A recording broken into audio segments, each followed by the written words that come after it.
తెలంగాణ ఉద్యమంలో ఉస్మానియా విద్యార్థులకే కీలక పాత్ర పోషించారని అన్నారు ముఖ్యమంత్రి రేవంత్ రెడ్డి. ఉస్మానియా లేకపోతే తెలంగాణ లేదు అన్నారు. ఎంతో మంది గొప్ప వ్యక్తులను దేశానికి ఓయూ అందించిందని గుర్తు చేసుకున్నారు. కుట్రపూరితంగా ఓయూను నిర్వీర్యం చేసే ప్రయత్నం చేశారు అంటూ ఆరోపించారు. తాను మళ్లీ ఓయూకు వస్తానని విద్యార్థులతో మాట్లాడతానని చెప్పుకొచ్చారు. ఉస్మానియా యూనివర్సిటీలో హాస్టల్ భవనాన్ని రేవంత్ రెడ్డి ప్రారంభించారు. అలాగే girls hostel, boys hostel, library, reading room నిర్మాణాలకు శంకుస్థాపన చేశారు. అనంతరం ఆడిటోరియంలో ముఖ్యమంత్రి రేవంత్ ప్రసంగించారు. ఈ సందర్భంగా ముఖ్యమంత్రి రేవంత్ మాట్లాడుతూ తెలంగాణలో ఏ సమస్య వచ్చినా, సంక్షోభం వచ్చినా మొట్టమొదట ఉద్యమానికి పునాది పడేది ఉస్మానియా నుంచే. తెలంగాణలో ఏ సమస్య వచ్చినా, సంక్షోభం వచ్చినా మొట్టమొదట ఉద్యమానికి పునాది పడేది ఉస్మానియా నుంచే. ఎంతో మంది గొప్ప వ్యక్తులను దేశానికి ఓయూ అందించింది ఉస్మానియా నుంచే.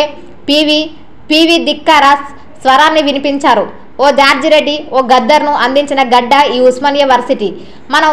మన యూనివర్సిటీలకు మన తెలంగాణ పోరాట యోధుల పేర్లు పెట్టుకున్నాం. సామాజిక న్యాయంతో వీసీలను నియమించాం. మీటింగ్ పెట్టండి. డిసెంబర్లో ఆర్ట్స్ కాలేజ్లో మీటింగ్ పెట్టండి. నేను కూడా వస్తాను. విద్యార్థుల సమస్యలు తీర్చాలని అనుకుంటున్నా.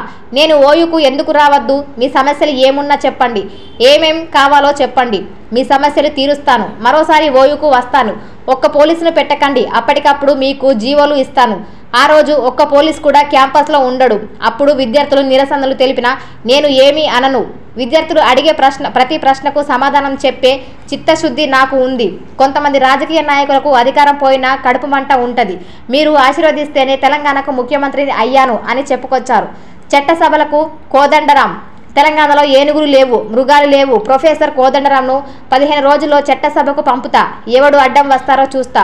ప్రొఫెసర్ ఎమ్మెల్సీగా ఉంటే వచ్చిన తప్పేంటి? మీ కుటుంబానికే అన్ని పదవులు ఉండాలా అని ప్రశ్నించారు.